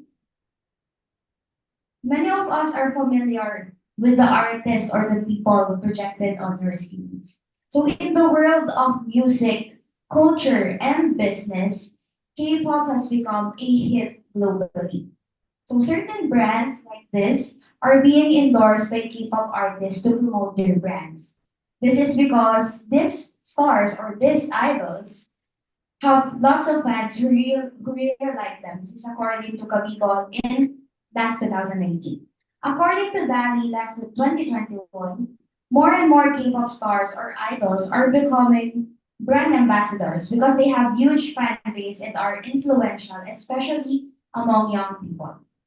So for instance, you can see the new girl group New Jeans endorsing Levi's, from skincare products, Escopes endorsing Some by Me, Mingyu endorsing from 17 endorsing Innisfree, and the big girl group Twice endorsing Oishi, Blackpink, Oreo, and of course the sensational BTS. They endorse McDonald's. And lastly, Jungkook from BTS endorsing Calvin Klein. Next slide, please. So why were those big brands were being endorsed by K-pop artists? Was it because they are physically attractive, or was it because they seem trustworthy? K-pop fans have the spending power to support their idols and brands from different industries, ranging from different consumer products. So K-pop fans are more than just customers, since they are comparable to parents who show their children unconditional love and support while also having the ability to spread commercial on social media. So basically, this study it examines the effectiveness of the K-pop artist as brand ambassador, utilizing the source credibility and the attractiveness model. And the result shows that the more they find the artist credible and attractive, the more they engage with the brand in which the K-pop artists are involved. Next slide, please. So this study, it delves into the use of K-pop artists as the brand ambassador, examining their impact in the Philippine market. So the independent variable is the utilization of K-pop artists as brand ambassadors, while the mediating variables is the source credibility and the attractiveness of K-pop artists.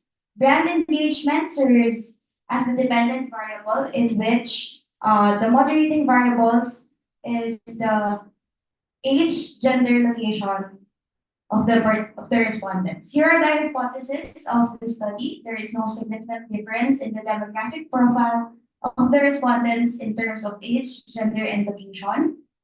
There is no significant relationship between the use of K-pop artists as brand ambassadors and brand engagement while considering the moderating variables of age, gender, location of the respondents. And lastly, there is no significant relationship between the mediating variables of credibility and attractiveness of K-pop artists and the impact of using them as brand ambassador. Next slide, please. So for the methodology of this study, I've utilized descriptive research design in which to understand how effective to use K-pop artists as brand ambassador in the Philippines. And the data collection method, survey were used to collect the data, aiming to describe the current situation of K-pop artists as brand ambassadors in the Philippines. For the sampling technique, I've used purposive sampling to select consumers in the Philippines who are aware or already exposed in brands or products that were being endorsed by K-pop. And I've also utilized self-made questionnaire. This was validated by a practitioner, a statistician. And for the statistical analysis, I've utilized correlation, person correlation, and one-way ANOVA. ANOVA was specifically used to determine if there are significant differences in the effectiveness of using K-pop artists as brand ambassadors in terms of brand management between different age group, the gender, and the location of the respondents. Next slide. So the result of this study, it indicates that the respondents generally agree on the credibility, attractiveness, and the brand engagement of K-pop artists as brand ambassadors. So the research revealed that strong positive correlation with the coefficient of 0.665 between the credibility of K-pop artists and brand engagement. So consumers tend to engage more with brands associated with credible K-pop artists, leading to increased brand engagement. And according to the Korea Creative Content Agency, the study emphasizes that the credibility is a crucial factor in the success of K-pop artists And next, in terms of attractiveness, there is also a strong positive correlation with a Pearson correlation coefficient of 0.814 between the attractiveness of K-pop artists and brand engagement. Moreover, gender-based analysis reveals that there is a significant differences on how K-pop artists are perceived, suggesting that there's a potential disparities in credibility, attractiveness, and brand engagement based on the gender. And lastly, strong positive correlations are found between both the credibility and attractiveness of K-pop artists as brand engagement indicating their significant influence on brand engagement. Next. So to conclude, this study, it emphasizes the importance of the credibility and attractiveness in the success of K-pop artists as brand ambassadors, suggesting their potential to positively impact brand engagement. Next. Here are the statistical results of this study. So as you can see, as I've mentioned earlier, most of the respondents generally agree with the mean of 3.10 for credibility, 3.12 for attractiveness, and 3.15 for brand engagement. Next, please. Here's the result for the one-way analysis of variance according to gender. So the results are significant. Next. In terms of age, and next please, location, the results are not significant, so we focus on the gender. And lastly, the Pearson correlation, since that it's less than the p-value or the Pearson correlation, the decision is to reject the null hypothesis and it is interpreted as significant. Next, please. Here are the references used in the study. And thank you so much. Thank you. Thank you so much for sharing your ideas. And I think we are finished with all the offline and online presenters. Am I right, Nabila? Yes. Yes, Doctor. Okay, thank you so much. Thanks all. And now we are coming toward the Q&A session.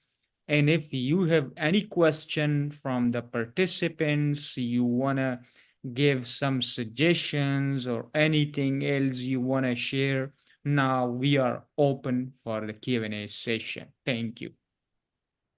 All the participants online and offline, you can ask your question, give suggestion, or want to receive any other information. Any question? Yes. You are welcome to ask question, please.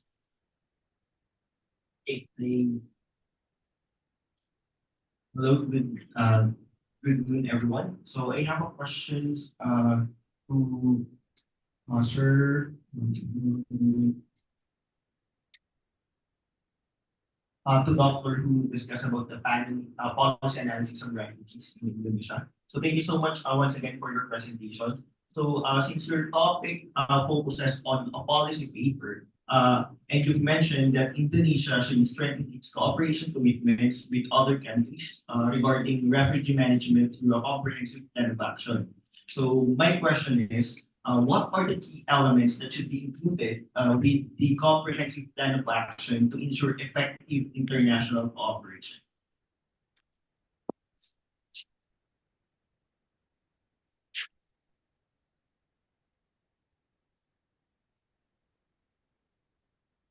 Okay, you have a question from direct. Yeah, direct.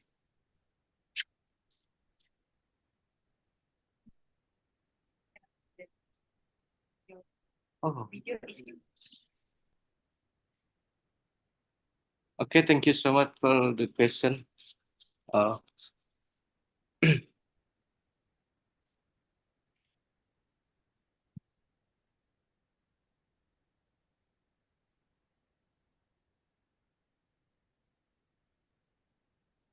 Thank you so much for the question, Dr. Emmanuel. Emmanuel. You have a question about the Element. key elements. In my paper, I said about the policy of analysis asylum seeker and refugees Indonesia from the perspective of human rights protection. I think Indonesian must to give make a commitment more strength in like the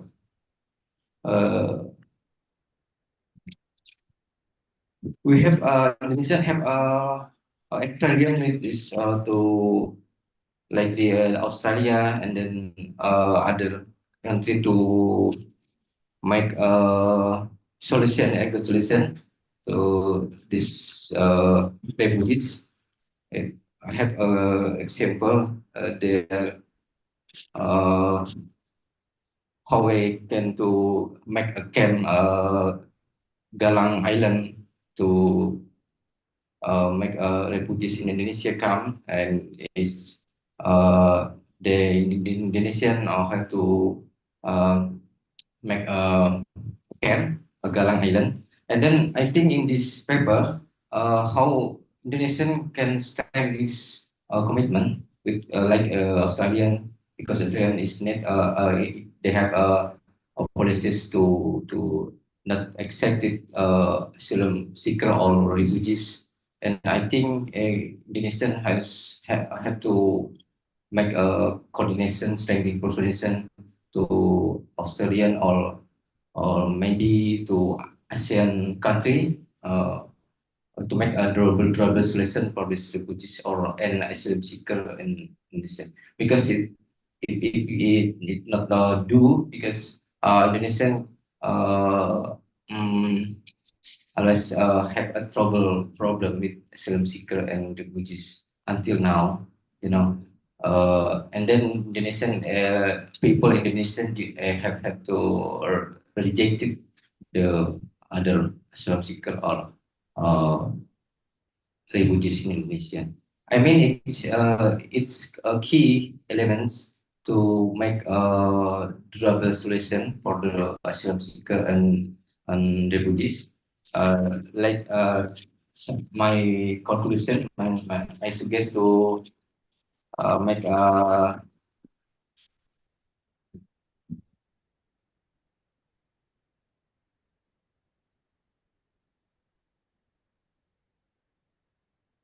oh yes, from the research, wait, I have, but I forget to.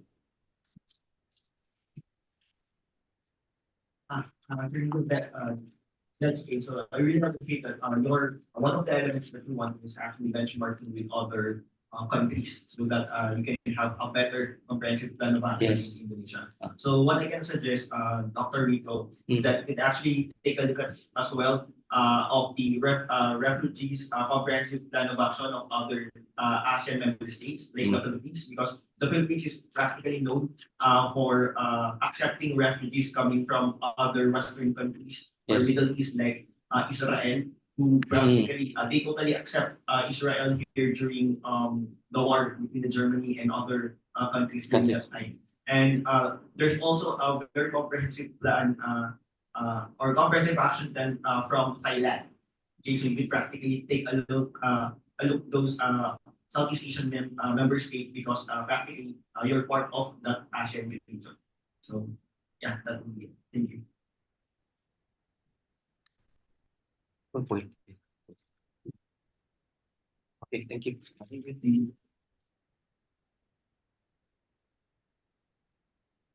Okay, betul.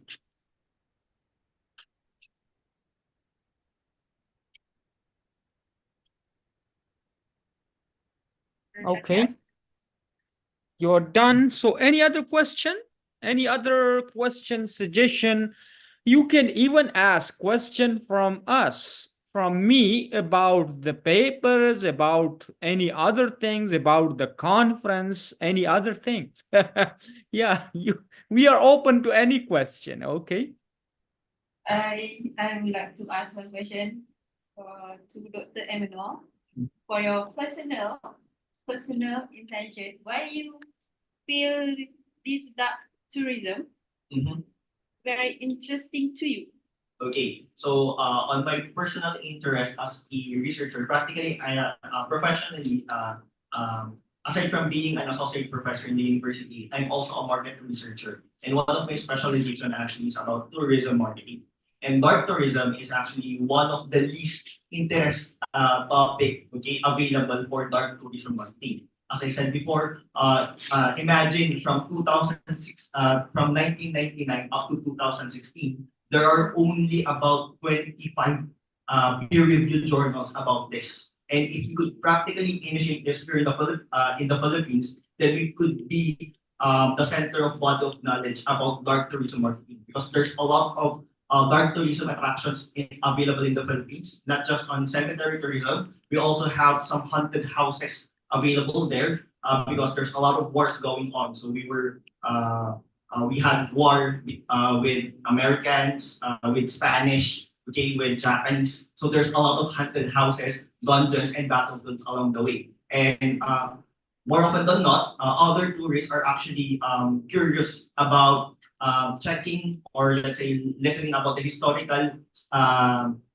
meaning of those sites. Because in the Philippines, people go to cemetery sites for tourism. Okay, and this is actually true as well in the UK and in Germany. So if you're going to look at Germany, they even utilize dark tourism as well as part of their tourism marketing. Okay, they have a lot of cemeteries there, and in the UK, they even come up with a marketing program for their castles. Okay, the ruins. Okay, because there's a lot of haunted stories there. There's a lot of happenings going on. So dark tourism is very personal to me as a professor and as a market researcher. Very good explanation. And it's very interesting when you try to make that area into a joyful area. So maybe in future we can improve into cross culture research, especially maybe in terms of a religious perspective. Religious perspective. Yeah. Thank you so much for your explanation. Thank you. Thank you. Tourism is wider now than just dark. It's like health tourism, sport tourism, and too many. Probably in the future, we don't know what kind of things that bring up tourism. Yes, actually, in fact, right now we already have space tourism, wherein all people anywhere in the world could actually apply for them to go to outer space, and then they could actually see the Earth out there. So dark tourism is actually just one of the special interest tourism, but there are a lot of tourism sites, okay, that is evolving, as you said before. Sports tourism, medical tourism, culinary tourism, religious tourism. That's why people from the Philippines and even other Christian countries go to Israel, okay, for that matter. So there's a lot. So the possibilities of tourism is actually infinite. Okay, but thank you for that comment, Doctor. I totally agree with you. Professor. Any question from other participants?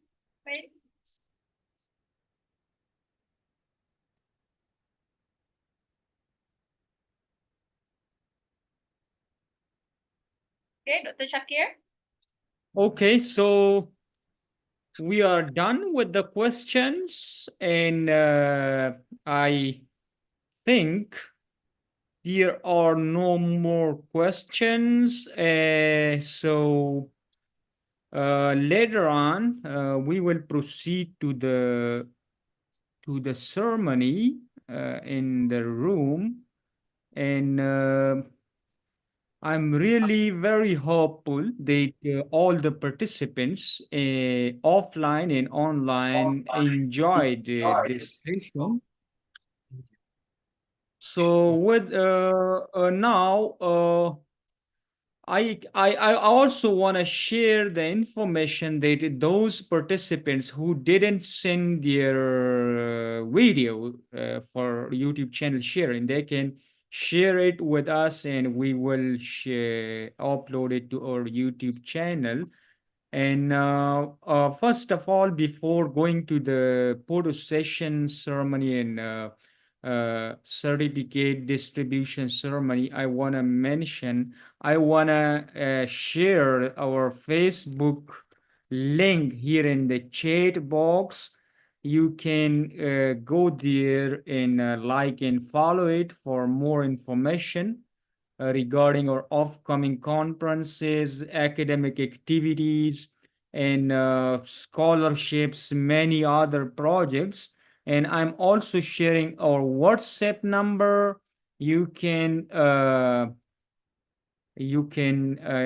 save this number. Yeah, wait, sorry. Why it's not sharing to everyone meeting?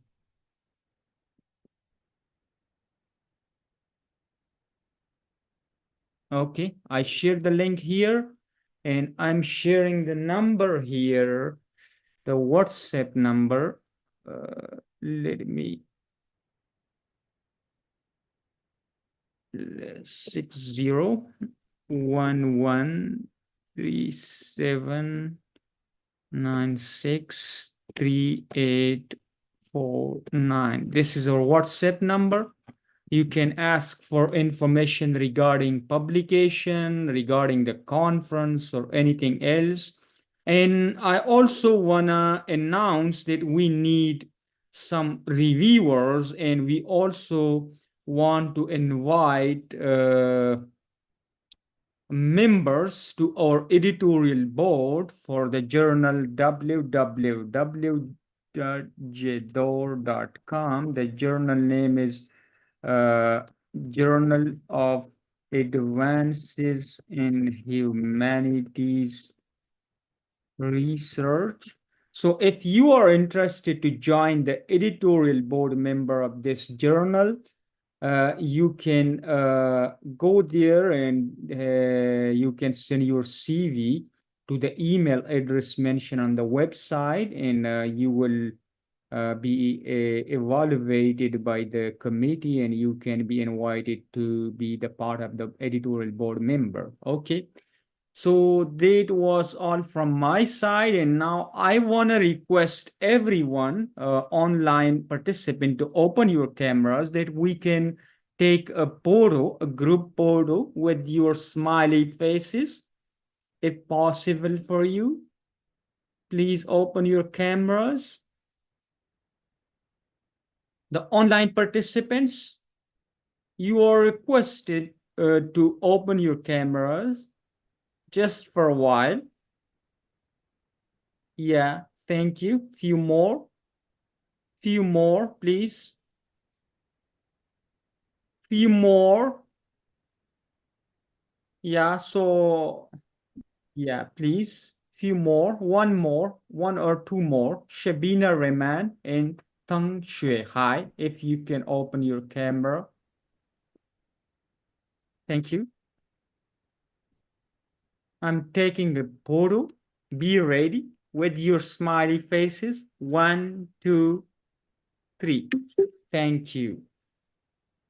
Okay, so now we are proceeding toward the certificate distribution ceremony. Nabila, can you please proceed? And for the online participant, you will receive your certificates as well as the proceeding copy through your email, and the offline participant, you will also receive your proceeding copy in soft through your email, because we want to go environmental friendly and we don't want to print a lot of things. It's not good for environment, so you will receive it in soft through your email. Yeah. Nabila, please, you go for the certificate distribution and the online participant. If you want to leave now, you can leave. Yeah, thank you so much and see you in the upcoming conferences.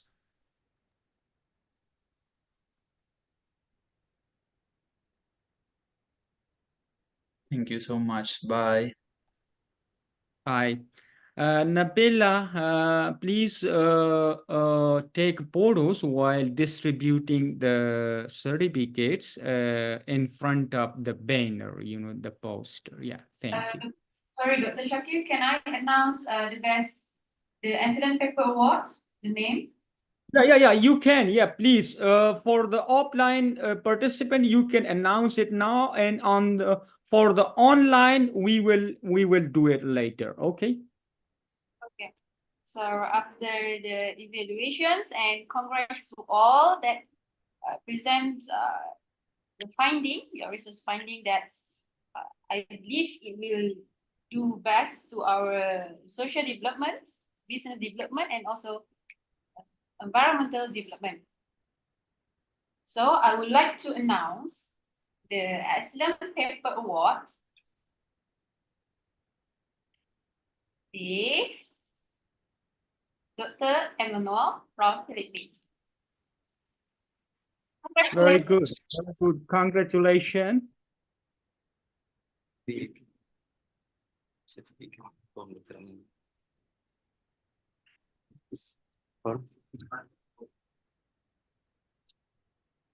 I will.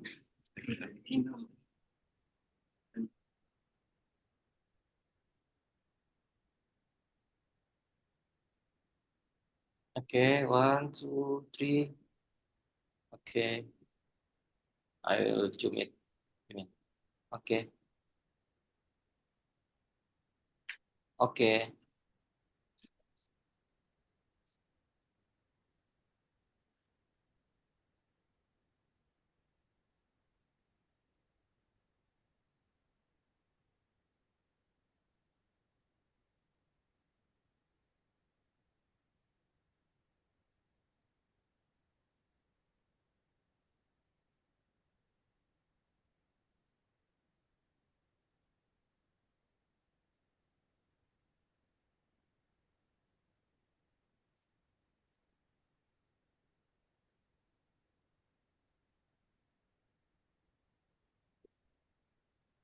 Dr. Shakir, do I need to continue with the participation certificates?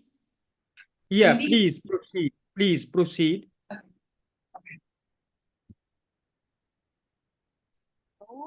Please proceed in front of the banner for taking some pictures for us. Okay. Every participant, can you take a picture with me? Individual. Yeah, individual one by one. The certification. From here? Oh.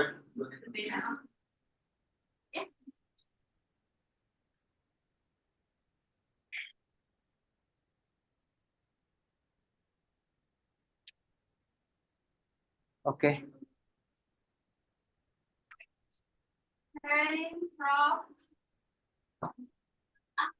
From Hawaii. Me? Please, from. So you take a. Photo.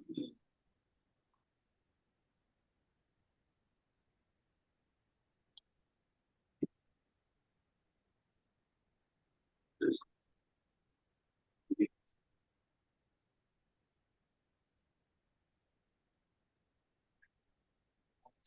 Okay.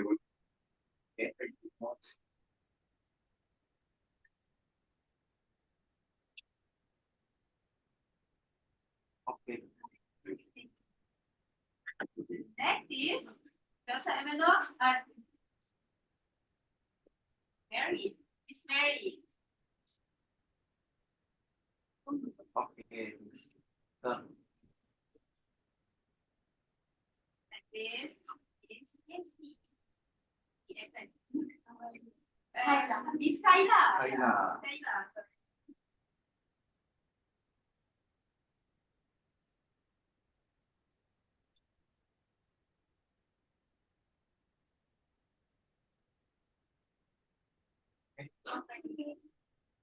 Sir, go ahead. Next, Dr. Rico from Indonesia. Doctor. Okay, ready? 1, 2. Again, ready? 1, 2, 3. Dr. Emmanuel from Philippines.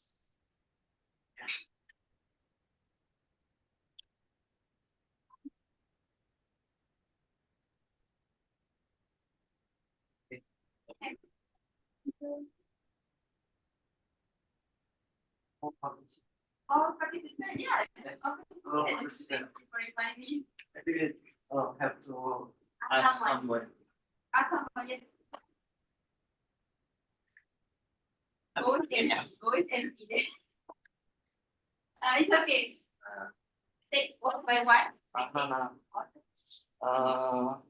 No, we the timer.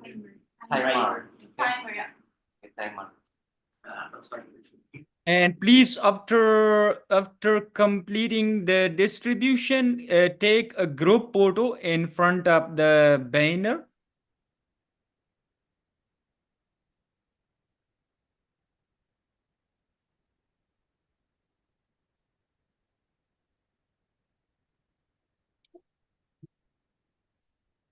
Oh, timer.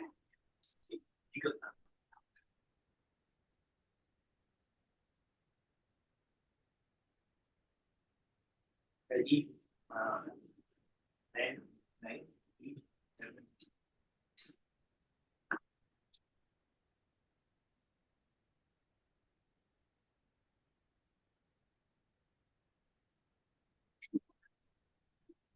Okay, let's check. I'll take this is a really good photo. I'll send it to you. Okay. Okay. It's okay.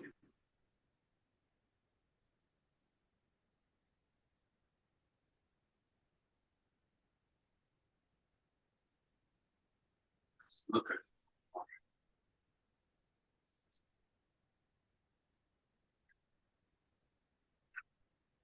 by email. Let's have another meeting with again. Yeah. Okay, Okay, go. It's me. Ready? 1, 2, 8. Another one. Ready? 1, 2, 3. Okay, thank you. Okay. Okay. My camera is different. It sounds silly. Your who owns this? Fine. Thank you. What is my process? You can live. Yeah.